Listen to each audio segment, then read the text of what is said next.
السلام عليك يا رسول سلام عليك।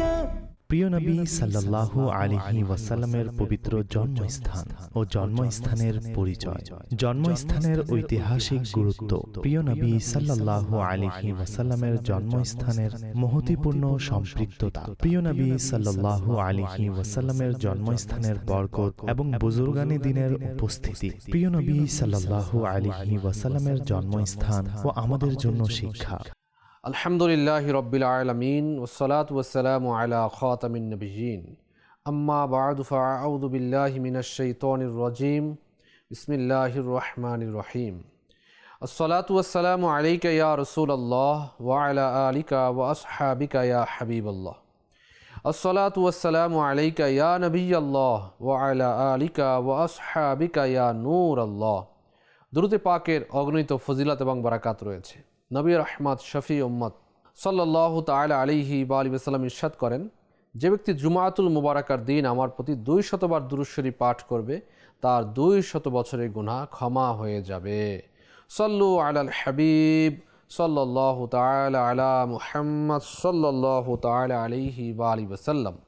Madani channel বাংলার দর্শকবৃন্দ, রবিউল আউয়ালের এই বরকতময় মুহূর্তগুলোতে আমরা আপনাদের নিয়ে যাচ্ছি সেই পবিত্র স্থানগুলোর পরিভ্রমণে, যেগুলো কোনো না কোনোভাবে আমাদের আকাঙ্ক্ষা মক্কা মদিনার মুস্তফা সাল্লাল্লাহু তাআলা আলাইহি ওয়াসাল্লামের পবিত্র জীবনের সাথে জড়িত। এগুলো সেই স্থান যেখানে ইতিহাস ও ঈমানের সুভাষ অনুভব করেছে, যেখানে সিরাতে মুস্তফা সাল্লাল্লাহু আলাইহি সাল্লামের উজ্জ্বল অধ্যায়গুলো রচিত হয়েছে এবং যেখানে আজও রসুল প্রেম সাল্লাল্লাহু আলাইহি সাল্লামে উদ্বেলিত হৃদয়গুলো আদব ও শ্রদ্ধার সাথে হাজির হয়। আজকের এই পর্বে আমরা হাজির হয়েছি সেই পবিত্র স্থানটির স্মরণে, যেখানে রহমাতুল লিল আলামিন নূরে মুজাসসাম শাহে বনি আদম রসুল আকরাম হুজুরপুর নূর আল্লাহ পাকের সর্বশেষ নবী হজরত মুহাম্মদ মুস্তফা সাল্লাল্লাহু তাআলা আলাইহি ওয়া সাল্লাম এই পৃথিবীতে তাশরীফ এনেছেন। নিশ্চয়ই আপনারা অনুধাবন করেছেন পবিত্র জন্মস্থানের কথা। আমরা শুরুতেই পবিত্র জন্মস্থানের পরিচিতি সম্পর্কে জানব।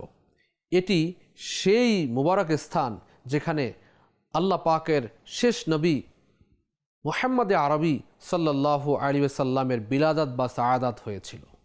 এই স্থানটি মক্কা মুকাররমায় মসজিদে হারামের নিকটবর্তী সাফা পাহাড় থেকে প্রায় আধা কিলোমিটার দূরত্বে অবস্থিত।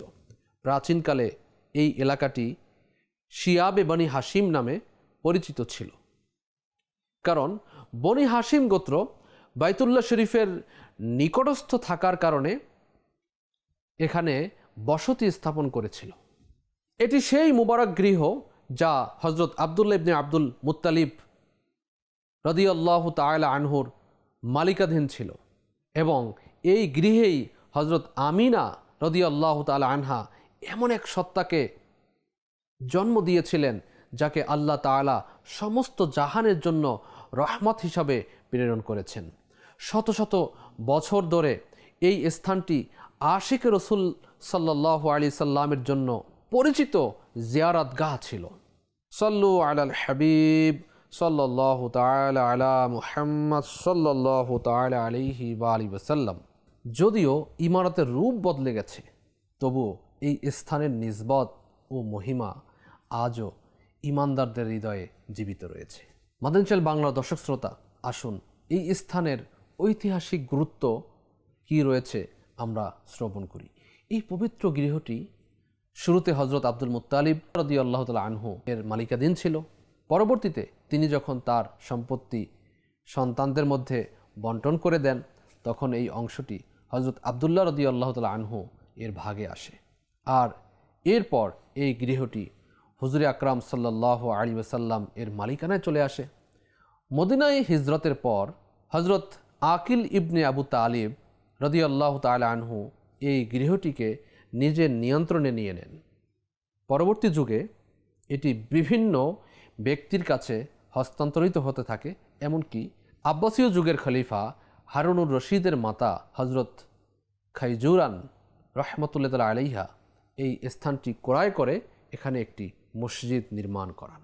শত শত বছর ধরে জিয়ারতকারীরা এই মসজিদে হাজির হয়ে ইবাদত করতেন, দুরূদ ও সালাম পাঠ করতেন এবং বরকত অর্জন করতেন। পরবর্তীতে এই স্থানে একটি পাবলিক লাইব্রেরি স্থাপন করা হয়। বিলাদতে মুস্তফা সাল্লাল্লাহু আলাইহি সাল্লাম এই স্থানের সবচেয়ে বড় মহান নিসবত। মাদ্রাসার দর্শক শ্রোতা, পৃথিবীতে অসংখ্য এমন স্থান রয়েছে যেগুলো কোনো নবী, কোনো আল্লাহর প্রিয় বান্দা ওলি বা কোনো ঐতিহাসিক ঘটনার সাথে সম্পৃক্ত রয়েছে, নিসবতের কারণে, সম্পৃক্ততার কারণে মহিমান্বিত হয়েছে। তবে মক্কা মুকাররমার এই মোবারক স্থানটি এমন, যা এই সৌভাগ্যের কারণে চিরকালের জন্য বিশিষ্ট হয়ে গেছে যে এখানে খাতামুন নবিয়্যিন রাহমাতুল লিল আলামিন হযরত মুহাম্মদ মুস্তাফা আহমদ মুজতবা সাল্লাল্লাহু আলাইহি ওয়াসাল্লাম এই পৃথিবীতে এই স্থানেই তাশরীফ এনেছিলেন। এটি সেই মুহূর্ত যার প্রতীক্ষায় কেবল মক্কার মানুষই নয়, বরং আকাশ ও পৃথিবীও শত শত বছর ধরে অপেক্ষা করেছিল। আল্লাহ তাআলা তার হাবিবে লবিব মুহাম্মদ আরবি সাল্লাল্লাহু তাআলা আলাইহি ওয়াসাল্লামের পবিত্র অস্তিত্বের ওসিলায় সমগ্র মানব জাতির জন্য হিদায়াত, রহমত ও সৌভাগ্যের দরজা উন্মুক্ত করে দিয়েছেন। ওমা আরসালনাকা ইল্লা রাহমাতাল লিল আলামিন। এই কারণেই মহান মুফাসসির ও ইতিহাসবিদ হযরত আল্লামা জাকারিয়া ইবনে মুহাম্মদ কাজভিনী তার কিতাবে লিখেছেন, রবিউল আউয়াল সেই বরকতময় মাস যে মাসে আল্লাহ তাআলা সৈয়দুল মুরসালিন খাতামুন নবিয়্যিন সাল্লাল্লাহু আলাইহি ওয়াসাল্লামের পবিত্র অস্তিত্বের ওসিলায় সমস্ত জাহানবাসীদের জন্য কল্যাণ সৌভাগ্যের দরজা খুলে দিয়েছেন। এবং এই মাসের 12 তারিখে রাসূলুল্লাহ হাবিবুল্লাহ সাল্লাল্লাহু তাআলা আলাইহি ওয়াসাল্লামের পবিত্র বিলাদাত হয়েছে, পবিত্র শুভ জন্ম হয়েছে। সত্যি এটি কেবল কোনো একটি শিশুর জন্ম ছিল না, বরং অন্ধকার থেকে আলোতে, গোমরাহি থেকে হিদায়াতে এবং নিরাশা থেকে আশার দিকে সমগ্র মানবজাতির যাত্রা শুরু হওয়ার মুহূর্ত ছিল। এই স্থানেই হযরত আমিনা রাদিয়াল্লাহু তাআলা আনহার কোল ভরে সেই নূরে মুজাসসাম আবির্ভূত হয়েছিলেন, যিনি দুনিয়াকে তাওহীদের বাণী দিয়েছেন, নৈতিকতার উচ্চ শিখরে উন্নীত করেছেন এবং মানব জাতিকে তাদের হারিয়ে যাওয়ার সম্মান ফিরিয়ে দিয়েছেন। আর এ কারণেই আশিকে রসুলগণ এই স্থানটিকে কেবল একটি ঐতিহাসিক ইমারত, বিল্ডিং মনে করেন না, বরং একে নিজেদের আকা ও মওলা সাল্লাল্লাহু আলাইহি ওয়াসাল্লামের প্রথম তাজাল্লির স্মৃতিচিহ্ন বলে গণ্য করেন। এই নিসবতের সাথে হযরত শেখ আব্দুল আজিজ দাব্বাগ রাহমাতুল্লাহ আলাই অত্যন্ত সূক্ষ্ম একটি কথা বয়ান করেছেন যে মুবারক সময়ে হুজুর সৈয়দুল মুরসালিন খাতামুন নবিয়্যিন সাল্লাল্লাহু আলাইহি সাল্লাম দুনিয়াতে তাশরীফ এনেছিলেন, সেই মুহূর্তটি কিয়ামত পর্যন্ত দোয়া কবুলের সময় থাকবে। তিনি আরও ইরশাদ করেন যে এই সময়ে আল্লাহ তাআলার মকবুল আউলিয়া ইকরামগণ গারে হেরার নিকটে জমা হন এবং যে বান্দার দোয়া তাদের দোয়ার সাথে মিলে যায় আল্লাহ তাআলা তাকে কবুলের মর্তবা দান করেন, অর্থাৎ সেই দোয়া কবুল করে থাকেন। সুবহানাল্লাহি ওয়া বিহামদিহি। এই কারণেই আশিকগণ শত শত বছর ধরে শবে মিলাদকে ইবাদত, জিকির, দুরুদে পাক এবং দোয়াতে মগ্ন থেকেছেন এবং সুবহে সাদিকের সময় বিশেষভাবে দরবারে ইলাহিতে মিনতি পেশ করে আসছেন, দোয়া করে আসছেন যেন দোয়া কবুল হয়ে যায়। প্রিয় ইসলামী ভাইয়েরা, এই স্থানটি আমাদের স্মরণ করিয়ে দেয় যে আল্লাহ তাআলা এই জমিন থেকেই সেই সূর্য উদিত করেছেন যার আলো আজও হৃদয়গুলোকে ঈমানের উষ্ণতা ও মুহাব্বতে রাসূল সাল্লাল্লাহু আলাইহি ওয়াসাল্লামের মাধুর্য দান করেছেন এবং ইনশাআল্লাহ কিয়ামত পর্যন্ত চলতেই থাকবে। মাদানী বাংলা দর্শক শ্রোতা, রাসূল পাক সাল্লাল্লাহু আলাইহি ওয়াসাল্লামের বিলাদত গাহ এটা আমাদের জন্য অত্যন্ত বরকতময়। প্রিয় নবী সাল্লাল্লাহু আলাইহি সাল্লামের জন্মস্থানের বরকত অনেক রয়েছে, যেখানে আমাদের আকাবিরি উম্মতের উপস্থিতিও ছিল। আশেকের রসুলগণ ওখানে উপস্থিত হতেন, বরকত লাভ করতেন।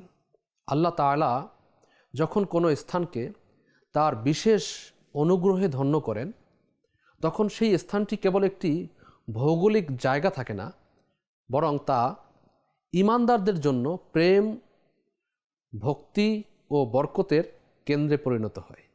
রসুল আকরাম নূরে মুজাসসাম সাহেবানী আদম সাল্লাল্লাহু আলাইহি ওয়াসাল্লামের জন্মস্থানও সেই পবিত্র স্থানগুলোর অন্যতম, যার মহিমার কথা শত শত বছর ধরে উম্মতের ওলামা, মুহাদ্দিসিন, মুফাসসিরিন, আউলিয়ায়ে কেরামগণ স্বীকার করে এসেছেন, বয়ান করেছেন, উম্মতদেরকে শিক্ষা দিয়েছেন। হযরত আল্লামা কুতুবউদ্দিন রহমতুল্লাহ তাআলা আলাইহি ইরশাদ করেছেন, হুজুর সাল্লাল্লাহু তাআলা আলাইহি সাল্লামের জন্মস্থানে দোয়া কবুল হয়। এ কারণেই যুগে যুগে উলামায়ে কেরামগণ, আশিকে রসুলগণ এই স্থানে হাজির হয়েছেন, দুরূদ ও সালাম পাঠ করেছেন, দোয়া করেছেন নিজের হাজত পূরণের জন্য, এবং স্থানের বরকত থেকে ফয়েজ হাসিল করেছেন।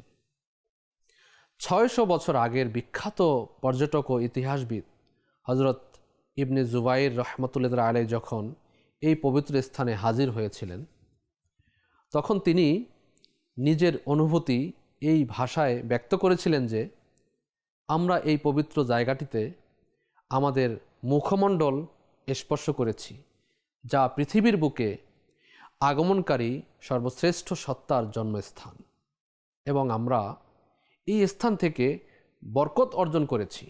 এটি কেবল ইবনে জুবাইরেরই ছিলেন না, বরং উম্মতের বহু আকাবির, আউলিয়ায়ে কেরাম, মুহাদ্দিস, মুফাসসির, মুফাক্কির এই মুবারক স্থানে উপস্থিত হওয়াকে নিজেদের জন্য সৌভাগ্যের বিষয় মনে করেছেন। মহান মুহাদ্দিস হযরত ইবনে নাসিরউদ্দিন দামেশকি রহমতুল্লাহ তাআলা আলাইহি ইরশাদ করেছেন, আল্লাহ তাআলার শুকরিয়া যে আমার এই পবিত্র স্থান জিয়ারতের সৌভাগ্য হয়েছে, এবং আমি এখান থেকে অনেক বরকত অর্জন করেছি। একইভাবে উপমহাদেশের মহান মুহাদ্দিস হজরত শাহ ওলিউল্লাহ মুহাদ্দিস দেহলভী রহমতুল্লাহ তাআলা আলাইহি বর্ণনা করেছেন যে, তিনি মিলাদে মুস্তফার দিনে, ঈদে মিলাদুন্নবীর দিনে জন্মস্থানে উপস্থিত ছিলেন, অর্থাৎ বিলাদত গাতে উপস্থিত ছিলেন। লোকজন দুরূদ সালাম পাঠ করছিলেন এবং বিলাদতে মুস্তফা সাল্লাল্লাহু আলাইহি সাল্লামের মুবারক ঘটনাবলী বর্ণনা করছিলেন। ওই সময় তিনি এমন নূরানি অনুভূতিগুলো প্রত্যক্ষ করেছিলেন যা ভাষায় প্রকাশ করা সম্ভব নয়।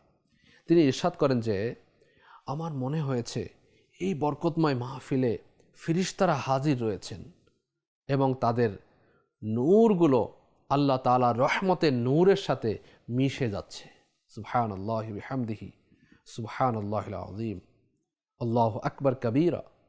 মক্কার অধিবাসীদেরও শত শত বছর ধরে এটাই নিয়ম ছিল যে, তারা রবিউল আউয়ালের, বিশেষ করে ইয়াউমে বিলাদাত অর্থাৎ 12ই রবিউল আউয়াল এই স্থানে উপস্থিত হতেন, দুরূদ সালাম পড়তেন, জিকিরে মুস্তফা সাল্লাল্লাহু আলাইহি সাল্লামের মাহফিল সাজাতেন এবং আল্লাহ তাআলার কাছে কল্যাণ ও বারাকাতের জন্য দোয়া করতেন, নিজের হাজত পূরণের জন্য দোয়া করতেন, আর সেই দোয়া আল্লাহ পাক কবুল করতেন। ইমাম সাখাবী রহমতুল্লাহ আলাইহির সূত্রে মোল্লা আলী কারি রহমতুল্লাহ আলাইহি বর্ণনা করেছেন যে, মক্কার লোকজন এই স্থানের প্রতি অত্যন্ত ভক্তি নিয়ে আসতেন। এমনকি হিজাজের আমির, মক্কার কাজী, আলিম ও সাধারণ মানুষ সবাই এই সৌভাগ্যে শরীক হতেন। জিয়ারতকারীদের জন্য খাবারের ব্যবস্থা করা হতো এবং এই আমলটিকে কল্যাণ, বারাকাত ও বিপদ আপদ থেকে সুরক্ষার মাধ্যম হিসাবে মনে করা হতো। এই সমস্ত ঐতিহাসিক বর্ণনা এই সত্যের সাক্ষ্য দেয় যে, প্রিয় নবী হুজুরপুর নূর সাল্লাল্লাহু আলাইহি ওয়াসাল্লাম এর পবিত্র জন্মস্থান সর্বদা উম্মতে মুসলিমার নিকট একটি সম্মানজনক ও বরকতময় স্থান হিসেবে গণ্য হয়ে এসেছে। এখানে উপস্থিতির উদ্দেশ্য কেবল কোনো ঐতিহাসিক ইমারত দেখা নয়, ঐতিহাসিক বিল্ডিং দেখা নয়, বরং সেই মহান নিসবতকে সজীব করা যা এই স্থানটি সৈয়দুল আলম সাল্লাল্লাহু আলাইহি ওয়াসাল্লামের পক্ষ থেকে অর্জন করেছে। প্রিয় নবী সাল্লাল্লাহু আলাইহি সাল্লামের জন্মস্থানের যে আজকের রূপ রয়েছে, আজকের বিল্ডিং রয়েছে, ইমারাত রয়েছে, এ থেকে আমাদের জন্য কি বার্তা রয়েছে? মাদানী চ্যানেল বাংলা দর্শকবৃন্দ, সময়ের সাথে সাথে অনেক ইমারত বদলে যায়, বিল্ডিং বদলে যায়, নির্মাণশৈলী পরিবর্তিত হয়, কিন্তু যে স্থানগুলো রসুল আকরাম সাল্লাল্লাহু আলাইহি ওয়াসাল্লামের নিসবতপ্রাপ্ত সম্পর্কযুক্ত হয়েছে সেগুলোর মর্যাদা কখনো ম্লান হয় না। শত শত বছর আগে এখানে একটি মসজিদ নির্মিত হয়েছিল, কিন্তু বিভিন্ন যুগে নির্মাণগত পরিবর্তনের কারণে এই স্থানের বাহ্যিক রূপ পরিবর্তন হতে থাকে। হতে পারে আরও সামনে পরিবর্তন হবে, আরও হতে পারে। আজ যদিও জিয়ারতকারীরা প্রাচীন সেই নিদর্শনগুলো দেখতে পান না, যে মসজিদ ছিল, রসুল পাক সাল্লাল্লাহু আলাইহি সাল্লামের বিলাদত গাহ ছিল, সেগুলোর উল্লেখ পুরনো কিতাবগুলোতে পাওয়া যায়, কিন্তু জিয়ারত করতে পারছি না আমরা। তবুও এই স্থানের নিসবত, এই স্থানের সম্পর্ক, এর ইতিহাস এবং এর আধ্যাত্মিক মহিমা আজও ঈমানদারদের হৃদয়ে ঠিক তেমনইভাবে সংরক্ষিত রয়েছে যা আগে কিতাবের মধ্যে পাওয়া যায়। এখানে একটি কথা সর্বদা মনে রাখা উচিত যে ইসলাম আমাদের পবিত্র স্থানগুলোর সম্মান শিক্ষা দেয়, কিন্তু ইবাদত কেবল আল্লাহ তাআলার জন্য। এই স্থানগুলোর প্রতি ভালোবাসা এজন্য যে এগুলো আমাদের আকা ও মওলা হযরত মুহাম্মদ মুস্তাফা সাল্লাল্লাহু আলাইহি সাল্লামের সাথে নিসবত প্রাপ্ত, সম্পর্কযুক্ত। এই সম্পর্ক, এই নিসবতই ঈমানদারদের অন্তরে ভালোবাসা, আদব ও ভক্তি সৃষ্টি করে থাকে। এই কারণেই আকাবেরে উম্মত যখন এই স্থানে হাজির হতেন, তখন তারা ইমারতকে নয়, বিল্ডিংকে নয়, বরং সেই মহান নিসবতকে সালাম পেশ করতেন। তাদের চোখের সামনে সেই মুবারক মুহূর্তটি ভেসে উঠত যখন আল্লাহ তাআলা তার হাবিবে লবিব মুহাম্মদ আরবি সাল্লাল্লাহু আলাইহি সাল্লামকে এই দুনিয়ায় তশরীফ আনিয়েছিলেন এবং সমগ্র মানব জাতির জন্য হিদায়াতের সূর্য উদিত করেছিলেন। প্রিয় ইসলামী ভাইয়েরা এবং মাদানী চ্যানেল বাংলার দর্শক শ্রোতা, পবিত্র স্থানসমূহ জিয়ারত করা নিশ্চিতভাবে সৌভাগ্যের বিষয়, কিন্তু তার চেয়েও বড় সৌভাগ্য হলো আমরা এই স্থানগুলোর সাথে জড়িত শিক্ষাকে নিজের জীবনের অংশ বানিয়ে নিব।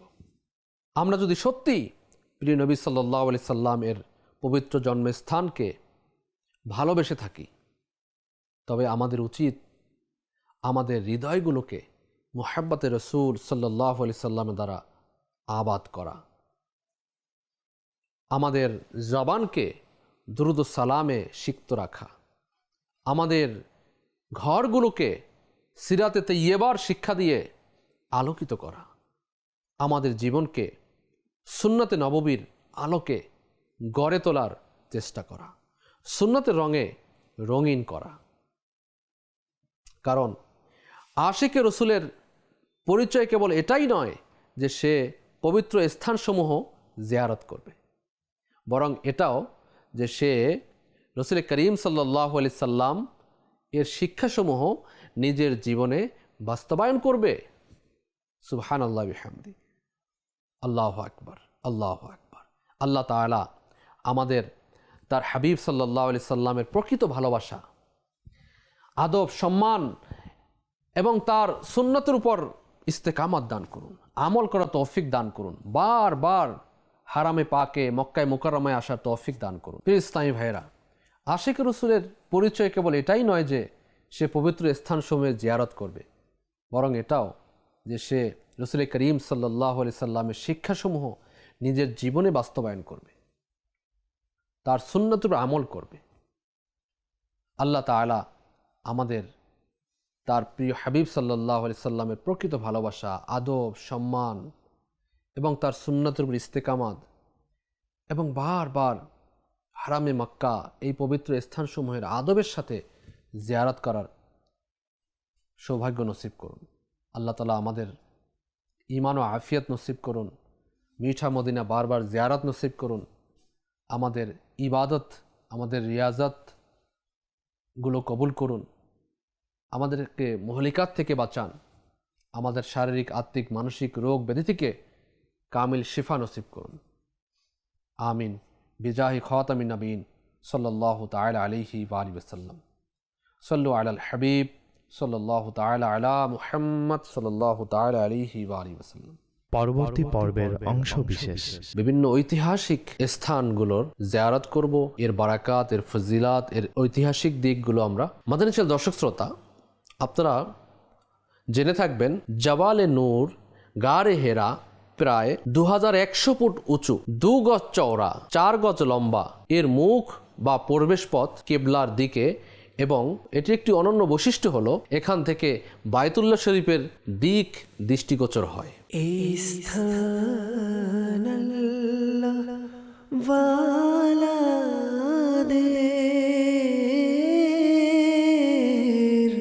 সংস্পর্শের কারণে